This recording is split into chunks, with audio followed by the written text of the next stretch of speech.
연속 낭독. 중국 선교사 김만식 목사 수기 해란강의 어부.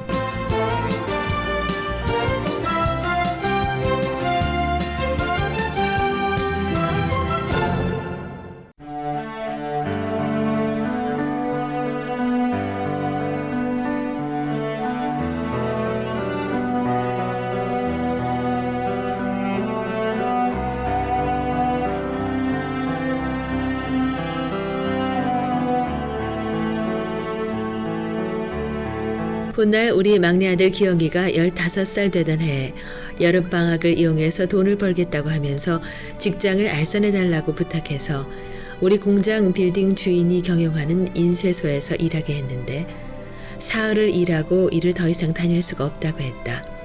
미국에서는 16세가 될 때까지는 일을 하지 못한다는 노동 규정 때문에 사장이 내년이 되어야 일할 수 있다고 말했다면서 사흘간 하루에 3시간씩 일한 임금 $60를 받아왔다고 아빠한테 자랑을 했다. 나는 막내 아들에게 $60에 대한 11조를 하나님 앞에 드리고 용돈으로 사용하라고 얘기하고 싶었지만 그 말을 하지 못했다. 막내 아들은 $60를 들고 자기 방을 왔다 갔다 하면서 전자제품 카탈로그를 쳐다보며 한 장 한 장 넘기고 있었다. 워크맨을 사고 싶어서 $60에 적합한 제품이 있나 확인하고 있는 것 같았다. 30분 동안 카탈로그를 보면서 혼자 웃기도 하고 고개를 흔들기도 하더니 창밖을 바라보면서 뭔가 깊이 생각하는 것 같았다. 다음날 주일 예배를 다녀온 막내 아들에게 나는 $60에 대한 11조를 하나님 앞에 드렸느냐고 물었다. 그러자 막내 아들은 아빠, 11조를 하려고 생각했는데 일생에 태어나서 처음으로 $60를 벌었는데 모두 하나님 앞에 드리면 앞으로 하나님께 축복을 받을 수 있을 것 같아서 모두 헌금했어요. 라고 말하는 것이 아닌가? 나는 막내 아들 손을 잡고 내 아들이 하나님을 사랑하며 신뢰하는 이 마음을 이 땅에 사는 날 동안 거두어가지 말라고 기도했다. 막내 아들 기영이가 뉴욕주 주립대학에 등록해 8시간 이상 아들을 태우고 대학 기숙사까지 가는 기회가 있었는데 운전하는 아빠의 손을 잡고 멋있는 우리 아빠를 사랑한다고 하면서 아빠의 신앙을 본받아 착하고 진실하게 이 땅에서 살아갈 수 있도록 노력하겠다고 말하며 아빠를 존경한다고 했다. 아들에게 듣는 존경이라는 말은 남에게서 듣는 것보다 몇십 배 나를 기쁘게 해주었다. 이 땅에 사는 날 동안 세 아들 모두에게 똑같은 얘기를 들어야겠다고 마음속에 깊이 새겨놓았다. 아들이 일생에 처음으로 제 힘으로 번 돈 $60를 모두 하나님 앞에 드릴 수 있었던 것은 아마도 지난 세월 작정 헌금 $10,000를 드리면서 가족 모두 눈물을 흘리며 하나님 앞에 간절히 기도했었기 때문이라고 믿는다. 가족 중 누구도 흐르는 눈물을 닦으려고 하는 사람이 없었다. 그런 침묵의 시간은 오래 계속되었다. 하나님께 작정 헌금을 드린 날 나는 큰 짐을 벗은 것 같은 기분이었다. 이자 돈을 갚으면서 $10,000를 모은다는 것이 결코 쉽지 않았던 그 세월. $10,000가 될 때까지 $100씩 모아 이불 속에 숨겨놓았던 순간들과 그 돈을 지키려는 고통을 상기해보면서 약속한 작정 헌금을 드릴 수 있도록 내 마음을 지켜주신 하나님 앞에 감사하다고 고백했다. 온 식구들이 눈물을 흘리면서 하나님 앞에 작정 헌금을 드리고 난 후 2달 만에 큰아들이 갖고 싶어하던 컴퓨터가 집에 도착했다. 하나님은 큰아들의 소원을 제일 먼저 들어주시더니 9개월 만에 둘째 아들의 소원이었던 방이 4개가 있는 넓은 집으로 이사시켜 주었다. 이사하던 날 둘째 아들은 주먹을 불끈 쥐면서 아빠, 오늘은 내 생에 영원히 기억되는 날이에요. 라고 하면서 기뻐하고 있었다. 그리고 15개월 만에 셋째 아들의 소원인 $100,000나 되는 빚을 모두 갚을 수 있게 해주셨다.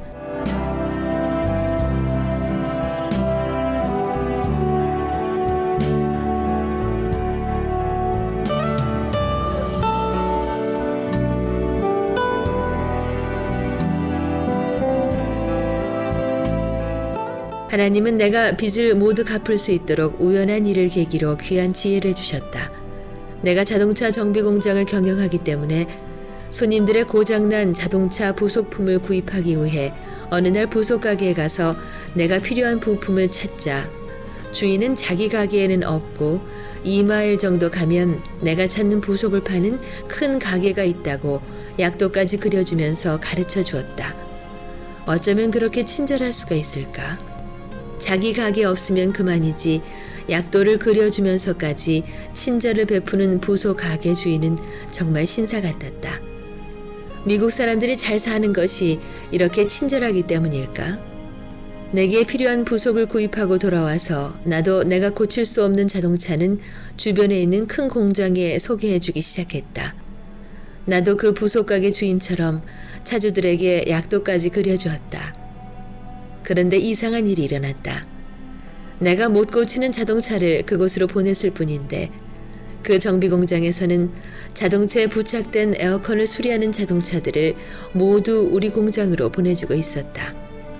그 이후부터 내 공장은 뉴욕 브루클린 지역에서 에어컨을 가장 잘 고치는 공장이라고 소문이 났고 여름만 되면 차량들 때문에 공장에 발 디딜 틈이 없었다. 여름만 되면 하루에 3, 4천 달러 정도씩 수입을 올릴 수 있도록 하나님이 축복해 주신 것이다. 하나님은 내가 5년째 공장을 경영하던 어느 날 나를 부르셨다. 미국에서는 공장 앞에 쓰레기가 뒹굴면 벌금 티켓을 받는다. 그래서 아침 저녁으로 공장 앞을 깨끗이 청소하곤 하는데 어느 날 내가 청소하는 중에 바람에 뒹굴고 있는 신문지 조각을 주워서 쓰레기통에 집어넣으려고 하다가 큰 활자로 된 광고란을 보게 됐다. 그 신문지 조각은 뉴욕에서 발행하는 한국일보였는데 내가 본 광고의 내용은 뉴욕 동부개혁신학교에서 신학생을 모집한다는 것이었다. 그런데 내가 그 광고를 본 날이 입학원서를 마감하는 날이었다. 오후 6시 원서 마감이라는 광고를 보면서 순간 무의식적으로 시계를 봤다. 아직 2시간 반이 남아 있었다.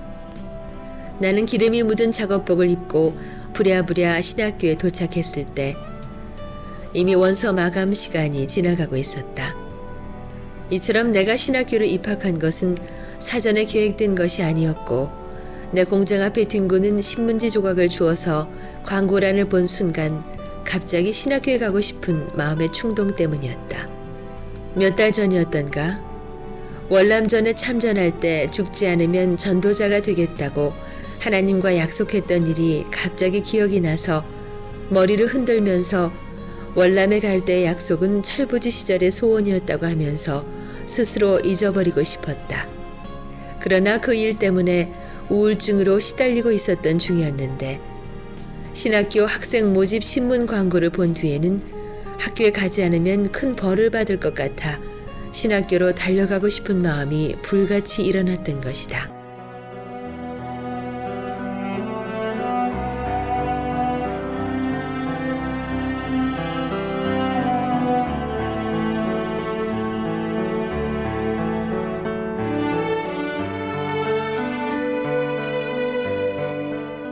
신학교 교장 장영춘 목사님의 인터뷰 때 첫 번째 질문은 이혼한 사실이 있는가를 묻고 있었다. 이혼한 사람은 신학교 입학을 할 수 없다고 했다. 그 순간 나에게도 같은 질문을 한다면 어떻게 대답할까 망설여졌다. 이혼은 했었지만 오리지널 아내와 살고 있다고 대답하기로 하고 내 차례를 기다리고 있었다. 기름때가 묻은 작업복을 입고 손에 기름이 묻어있는 나를 바라보시던 교장 목사님은 이해가 되지 않았던지 이혼 사실이 있는가를 묻지 않고 어떻게 해서 신학교에 오게 됐는가를 질문했다. 오늘 오후 공장 앞에서 바람에 날리고 있던 신문지 광고를 보고 왔다는 내 대답은 교장 목사님을 더 당황스럽게 했는지 모른다. 신학을 공부하면서 왜 나를 하나님께서 위장 결혼을 못하게 하셨는지 깨닫게 되었고 영주권이 없는 비참한 삶을 참지 못하고 미국 생활이 너무나 고통스러워 왜 나만 위장 결혼을 못하게 감시하느냐고 불평을 했지만 주님의 계획이 있었기 때문이었음을 알게 하셨다. 위장 결혼을 감행했다면 내가 선교사가 되어 중국으로 올 수 있었을까? 과연 목사가 될 수 있었을까? 전쟁터로 떠나면서 간구했던 세 번째 기도 제목을 주님은 기억하시고 영주권이 없어 뼈를 깎는 고통의 세월 속에 내가 눈물을 흘릴 때 함께 눈물을 흘려주시고 더 이상 참을 수 없다고 발버둥 칠 때마다 함께 참아주시고 나의 아픔과 고통을 함께 하신 그 사랑, 그 은혜를 한순간도 잊을 수가 없다고 고백했다. 내가 신학교 졸업 2년을 남겨놓았을 무렵 가족들은 더 이상 나를 신학교에 다니지 못하도록 했다. 오후 6시에 학교 수업이 시작되면 밤 11시 30분에 끝나는데 집에 도착하면 밤 12시 반이나 새벽 1시가 넘는 날이 많았다. 내가 집에 도착할 때까지 아내는 잠을 이루지 못하고 나를 기다리고 있었다면서 하루 이틀이 아니고 앞으로 수많은 날들을 그렇게 보내야 되는데 더 이상 피로해서 견딜 수가 없다는 아내의 불평 섞인 이야기였다.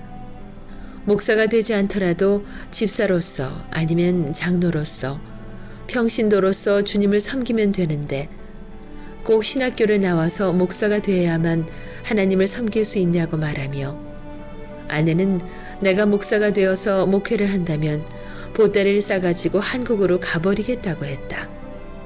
계속해서 신학교에 다니면 가족 모두가 지쳐버릴 것이라며 이제 신학교를 그만두라고 아내는 간절하게 부탁했다. 아내는 내가 집에 도착할 때까지 잠을 자지 않고 기다렸다가 저녁밥을 차려주곤 했던 것이다. 내가 밥을 먹고 나면 새벽 2시가 넘어야 되고 또 아침 6시에 일어나서 가족들 밥을 지어주고 직장으로 출근하던 아내는 그동안 너무나 지쳐 있었던 것이 사실이었다.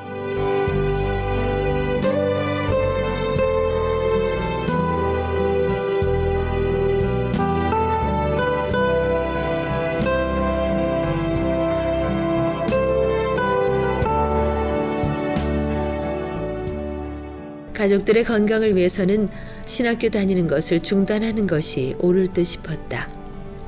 힘든 이민 생활에도 그동안 신학을 공부할 수 있는 환경을 주신 주님 앞에 감사하다고 기도했다. 주님과 약속을 꼭 지켜드리고 싶었는데 아쉽다는 고백을 한 후 그 밤 잠이 들었다. 그 밤에 내 기도 속엔 하나님이 사용하시려면 젊은 날에 불러주시지 이렇게 나이가 50이 가까워서야 불러주셨는가요? 이제 나 대신 다른 사람을 준비시켜서 사명자로 사용해 주시라는 간절함도 있었다. 이제부터 신학 공부를 더 이상 하지 않겠다고 가족들과 약속을 했던 그 밤은 다리를 쭉 펴고 잠들 수 있었다. 4년을 하루같이 올빼미처럼 밤 시간을 공부를 위해 할애해야 했던 고달픔이 모두 사라진 것 같아 홀가분했다. 그동안 가족들에게 미안함도 있었다.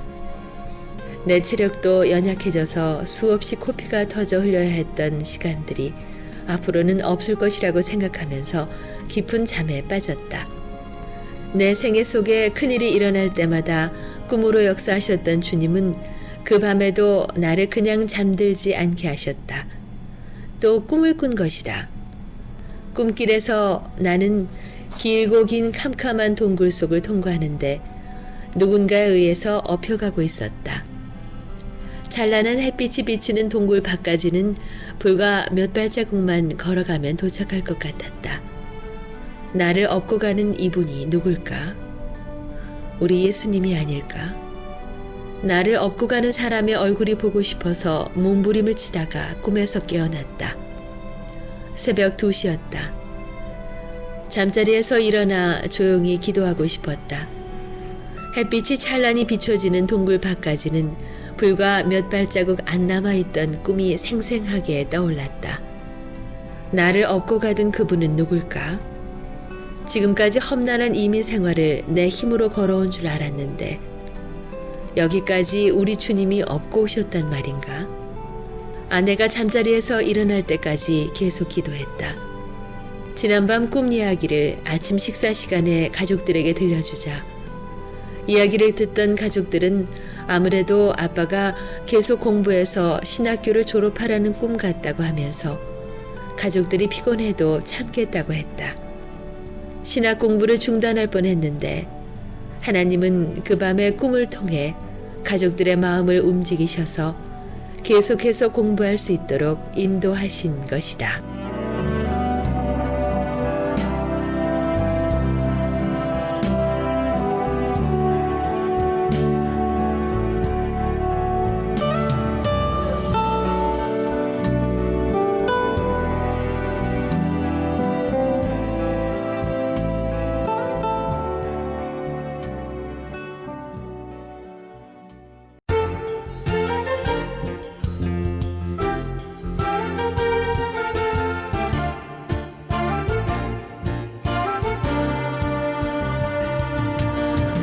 중국 선교사 김만식 목사 숙이 해란 강의 어부, 지금까지 이정은이었습니다.